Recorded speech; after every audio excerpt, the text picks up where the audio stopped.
To pick up right where we left off on these microeconomics graphs. We did some supply and demand. We looked at a price ceiling and a price floor.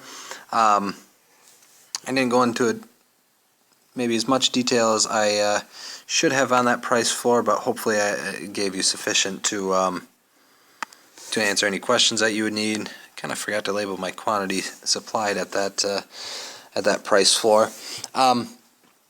So the next thing that we got to do is look at these taxes. So I'm going to look at it, the effect of a tax on a seller and tax on a buyer. And so, like all of our graphs, we're just going to start with our basic demand and supply.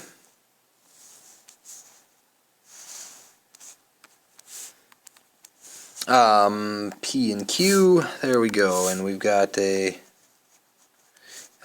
price equilibrium. So this would be if there is no tax on the good. Now, if we tax the good, honestly, you're going to see in a second here that it doesn't really matter whether we're taxing buyers or sellers. It's ultimately going to have the same sort of effect. But now if we add, let's see what it looks like graphically if we add a tax on the sellers. So if we add a tax on the sellers, if before we'll just use our equilibrium price, I was willing to supply this quantity. Well, now in order to be able to supply this quantity, I'm going to want to be able to charge a little bit higher price, basically that price plus whatever that tax is, because I know I'm only going to, if, you know, maybe I'll throw down some numbers. If this is $1 and the tax is, I don't know, 25 cents, in order to supply this quantity, I'm going to want to be able to receive $1.25 because I know 25 cents of that's going to go right back to the government. So that's kind of the idea there.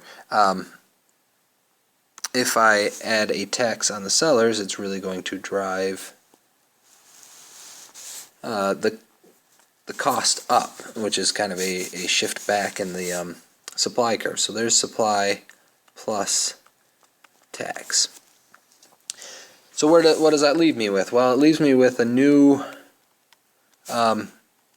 equilibrium price and quantity. So I'll call this, I'll just call it QT for quantity with tax. I'm going to call this the price that, I don't want to call it equilibrium. It is the equilibrium with the tax, but let's call it the price that that buyers are actually going to pay. So I'll call it P sub B. The price that sellers are actually going to receive, though, because they're going to pay this little tax, is going to be down here. So I'm going to label that actually on here as well. That's the price that the sellers receive because that amount went toward the tax. And then we got to label our usual things. Actually, I'll stay in black here, and obviously anytime we're moving away from that equilibrium, we get a little bit of a deadweight loss. So this black, oop, there we go. That area is our deadweight loss. Our producer surplus has shrunk because we're selling fewer of these, and the price that we're receiving has actually gone down a little.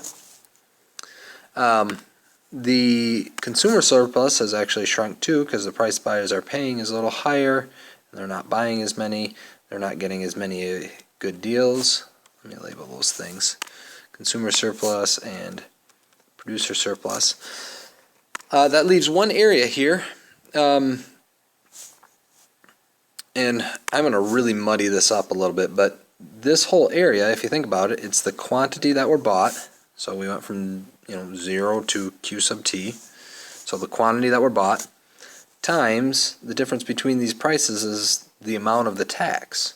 So if you take the amount of that you're sold times the tax per unit, this whole area is, I'll label it over here, government revenue. Now, here's where it gets really muddy.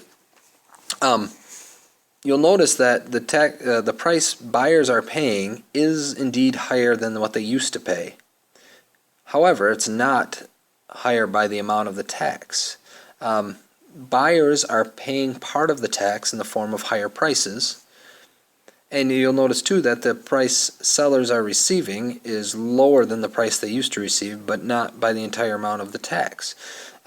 So sellers are paying part of the tax in the form of lower prices that they're receiving, but they've passed effectively some of the cost on to the buyers. So maybe what I should label these things as, I'll do this as blue, this portion here of the tax, see I told you this graph was going to get muddy, that portion of the tax is paid for by the buyers, by the consumers, and I'll label this section, I'll have to do it in red, this portion of the tax is what's paid for by the sellers in the form of the lower amount of money that they receive. So yes, that graph gets kind of muddy in there, but it's important to know all the distinctions between those different points.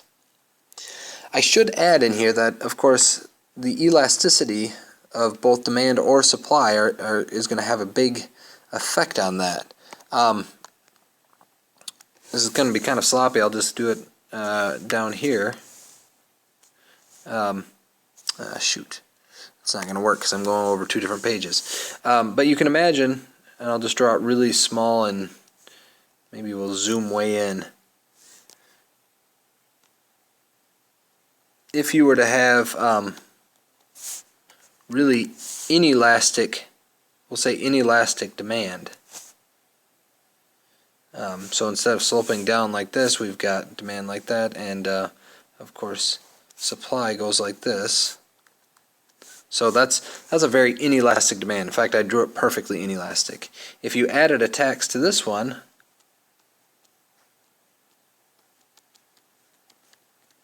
well, we can just pass off all the cost onto the buyers in form of higher prices. And of course, that makes sense with inelastic demand. People are going to buy it regardless. So yeah, the sellers would naturally pass on all the cost. So the more inelastic the demand is, the more the buyers are really going to pay for the tax. Of course, you don't have the deadweight loss then. If the demand is very elastic, throw it with a horizontal line, make it perfectly elastic, and you have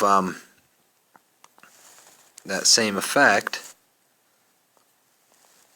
Well, if it's perfectly elastic, then sellers can't charge a higher price.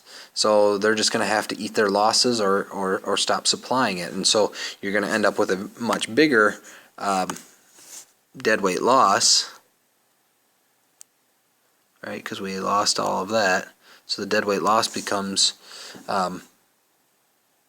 much larger than it used to be, and of course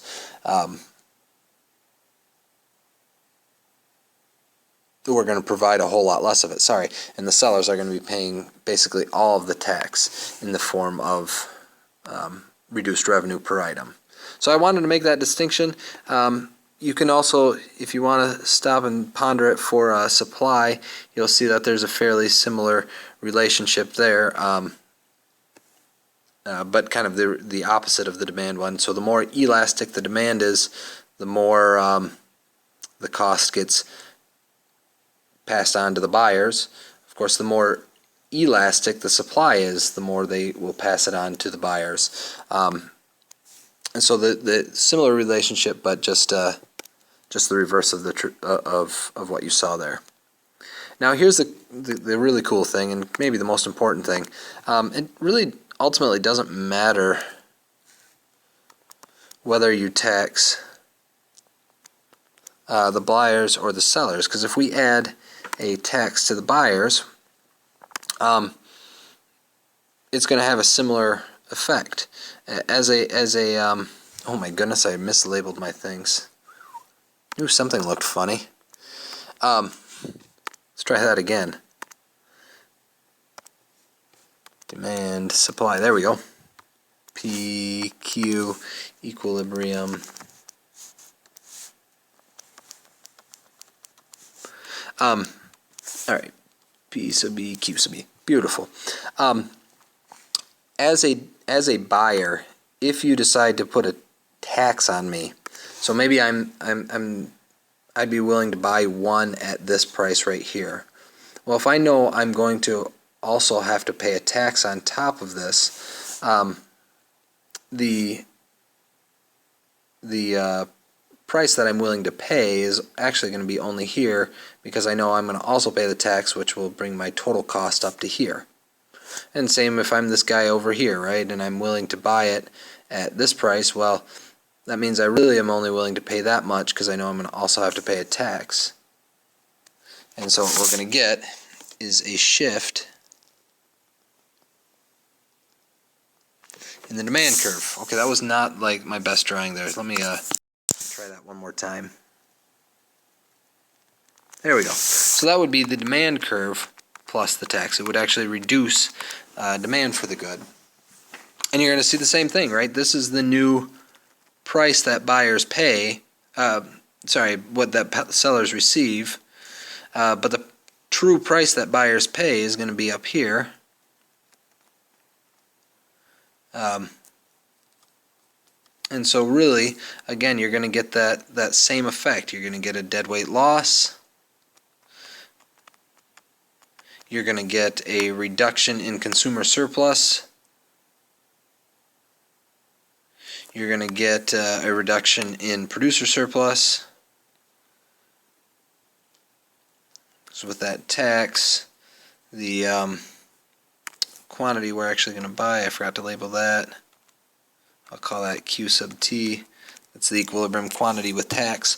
And then of course we've got the government revenue in there.